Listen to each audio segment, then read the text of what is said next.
इस संसार में कुछ भी स्थायी नहीं है। संतुष्ट मन इस विश्व का सबसे बड़ा धन है। कर्म किए जाओ, फल की चिंता मत करो। भगवान प्रत्येक वस्तु में, प्रत्येक जीव में मौजूद है। आत्मा अमर है, इसलिए मरने की चिंता मत करो। आत्मा का अंतिम लक्ष्य परमात्मा में मिल जाना होता है, इंसान नहीं। उसका मन किसी का दोस्त या दुश्मन होता है। बड़प्पन वह गुण है जो पद से नहीं, संस्कारों से प्राप्त होता है। व्यक्ति या जीव का कर्म ही उसके भाग्य का निर्माण करता है। वर्तमान परिस्थिति में जो तुम्हारा कर्तव्य है वही तुम्हारा धर्म है। मन बहुत चंचल है, जो इंसान के दिल में उथल पुथल कर देता है।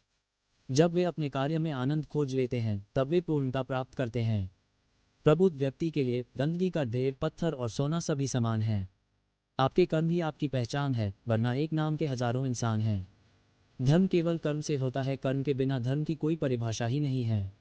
अहंकार करने पर इंसान की प्रतिष्ठा, वंश, वैभव तीनों ही समाप्त हो जाते हैं। जीवन में कभी भी किसी से अपनी तुलना मत कीजिए, आप जैसे हैं सर्वश्रेष्ठ हैं। बुरे कर्म करने नहीं पड़ते हो जाते हैं, और अच्छे कर्म होते नहीं करने पड़ते हैं।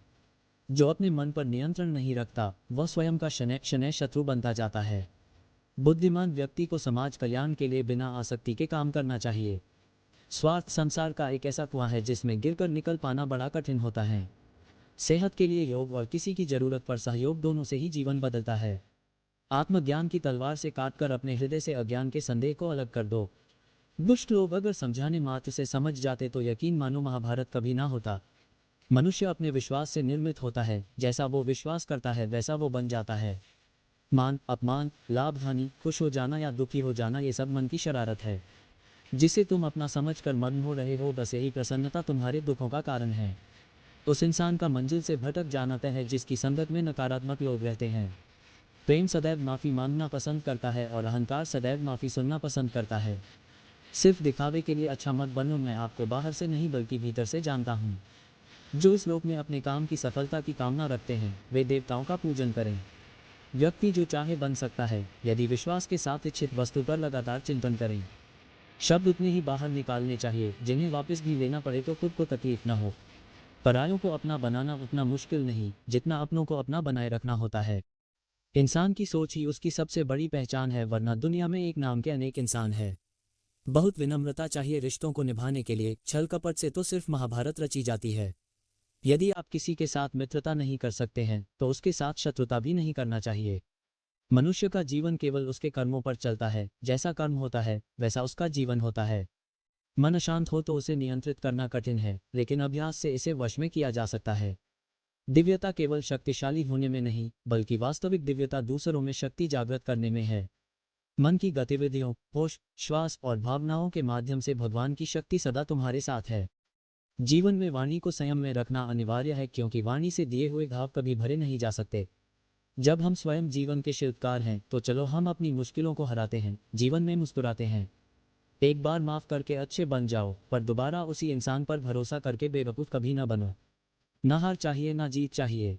जीवन में अच्छी सफलता के लिए परिवार और कुछ मित्र का साथ चाहिए। रिश्तों को निभाने के लिए वक्त निकालिए, कहीं ऐसा ना हो जब आपके पास वक्त हो तो रिश्ता ही ना बचे।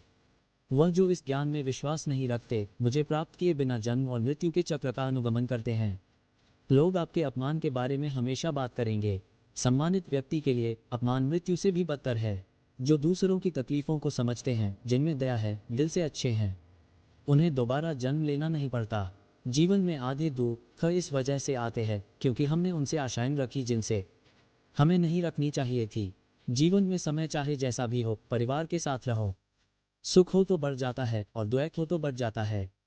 इस संसार में मूर्ख व्यक्ति, अधर्मी, अज्ञानी व नास्तिक प्रकृति का व्यक्ति मेरी शरण स्वीकार नहीं कर सकता। ज्ञानी व्यक्ति को कर्म के प्रतिफल की अपेक्षा कर रहे अज्ञानी व्यक्ति के दिमाग को अस्थिर नहीं करना चाहिए। अपने जीवन में कभी भी ना किसी को आनंद में वचन दे, ना क्रोध में उत्तर दे और ना ही दुख में कभी निर्णय ले। किसी और का काम पूर्णता से करने से कहीं अच्छा है कि अपना काम करें, भले ही उसे अपूर्णता से करना पड़े। मैं ही इस सृष्टि की रचना करता हूँ, मैं ही इसका पालन पोषण करता हूँ और मैं ही इस सृष्टि का विनाश करता हूँ। कृष्ण कहते हैं, जब जब संसार में धर्म की हानि होगी, अधर्म की विजय, तब तब मैं इस पृथ्वी पर अवतार लूंगा। अमीर बनने के लिए एक एक क्षण संग्रह करना पड़ता है, किंतु अमर बनने के लिए एक एक कण बांटना पड़ता है। जिंदगी में सब कुछ खत्म होना जैसा कुछ भी नहीं होता, हमेशा एक नई शुरुआत हमारा इंतजार कर रही होती है। हे अर्जुन, मैं भूत, वर्तमान और भविष्य के सभी प्राणियों को जानता हूँ, किंतु वास्तविकता में कोई मुझे नहीं जानता। लोग कहते हैं अपनों के आगे झुक जाना चाहिए, किंतु सच बात तो यह है जो अपने होते हैं वह कभी झुकने नहीं देते। वह दिन मत दिखाना कान्हा कि हमें खुद पर गुरूर हो जाए, रखना अपने दिल में इस तरह की। ये कहानी कुछ साल पहले की है, जब दीपिका 8वीं कक्षा में थी। एक दिन उनके टीचर ने पिकनिक का प्लान बनाया और दीपिका ने भी खुशी खुशी हाँ कर दी, जैसे कि उसके दोस्तों ने कहा। इस पिकनिक का स्थल पावागढ़ था और पूरे स्कूल के बच्चे इसमें शामिल हो रहे थे। इसके लिए करीब 15 बसें तैयार थीं, जो सभी बच्चों को यात्रा कराने के लिए उपलब्ध थीं। दीपिका और उसके दोस्त सबसे पीछे की बस में बैठ गए। वे सब मिलकर हंसते मुस्कुराते बस में सवार थे। तब एक डरावनी घटना घटी जब वे कुछ दूर के जंगल के पास पहुंचे। बस के ड्राइवर ने अचानक बस को रुका दिया क्योंकि एक टायर बदलने की आवश्यकता थी। ड्राइवर ने बाहर निकलकर देखा कि टायर फट गया है।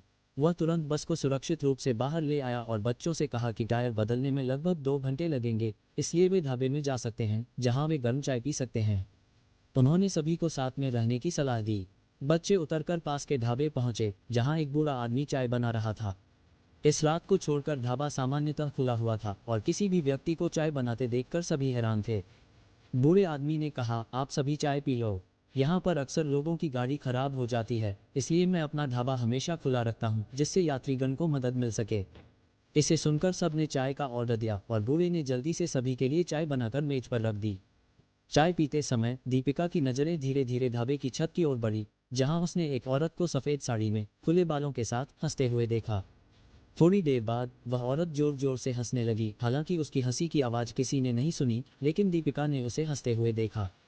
इसे देखकर दीपिका ने बड़ा डरावना महसूस किया और वह कुछ क्षणों के लिए नीचे झुक गई। उसने चाय पीना दोबारा शुरू किया, लेकिन तभी जंगल की ओर से किसी के चिल्लाने की आवाज़ आई। ढाबे में बैठे हुए सभी बच्चे और टीचर ने उस चिल्लाने की ओर देखा और उनको डर लग गया। उनकी डरी हुई नज़रों को देखकर बूढ़े आदमी ने कहा कि वह जाकर देखता है कि क्या हो रहा है। उन्होंने सभी को कहा कि वे यहीं बैठे रहें और उसने आवाज़ की ओर बढ़ते हुए जंगल की ओर बढ़ लिया। तब एक लड़की को खून की उल्टी हो रही थी। इस घटना को देखकर सभी के होश उड़ गए, लेकिन उनका डर बढ़ गया। तब एक टीचर ने कहा कि सभी आग जलाएं और खुद को सुरक्षित रूप से रखने के लिए आग के पास बैठ जाएं। वे सभी मिलकर आग जलाने और एक गोल बनाने लगे जिसमें वे बैठ गए। टीचर ने सख्ती से कहा कि कोई अकेले नहीं जाएगा, क्योंकि सब बहुत डरे हुए थे और अकेले जाने की हिम्मत नहीं थी। आग के पास बैठकर 3 बज गए और तब बूढ़ा आदमी जंगल से लौट कर आया। उन्होंने सभी की ओर देखकर कहा कि वे उस चिल्लाने को भूल जाएं, नहीं तो वे उस घटना के डर से परेशान रहेंगे। इसके बाद वह ढाबे के अंदर चला गया। तब ड्राइवर भी टायर बदलकर बस लेकर ढाबे के पास पहुंचा और सभी लोग भगवान का नाम लेते हुए उस बस में बैठ गए। टीचर ने बस में बैठते ही सभी को कहा कि कोई भी दूसरे से बात नहीं करेगा और सब सीधे सो जाएंगे। टीचर की बात का पालन करते हुए सभी बच्चे बस में ही सो गए। इसके बाद पिकनिक स्पॉट पर पहुंचकर वे एक हफ्ते के बाद खुशी खुशी अपने घर वापस आए, पिकनिक की बेहद यादगार यात्रा के साथ। पिकनिक पर जाने वाले दूसरे बच्चों से उस रात की घटना के बारे में कुछ नहीं कहा, क्योंकि टीचर ने मना किया था। लेकिन पिकनिक के बाद सभी ने अपने दोस्तों और दूसरी कक्षाओं के बच्चों को इस डरावनी घटना के बारे में बताया। इस कहानी से हमें ये सीखने को मिलता है कि हमें अपने गुजरे हुए कार्यों को भूल जाना चाहिए, नहीं तो वो हमें हमेशा डराते रहेंगे। दोस्तों, आपको कैसा लगा हमारा ये वीडियो हमें कमेंट में ज़रूर बताएं। आज बस इतना ही, मिलते हैं फिर एक नए वीडियो के साथ। तब तक अपना ध्यान रखें। जय श्री कृष्णा।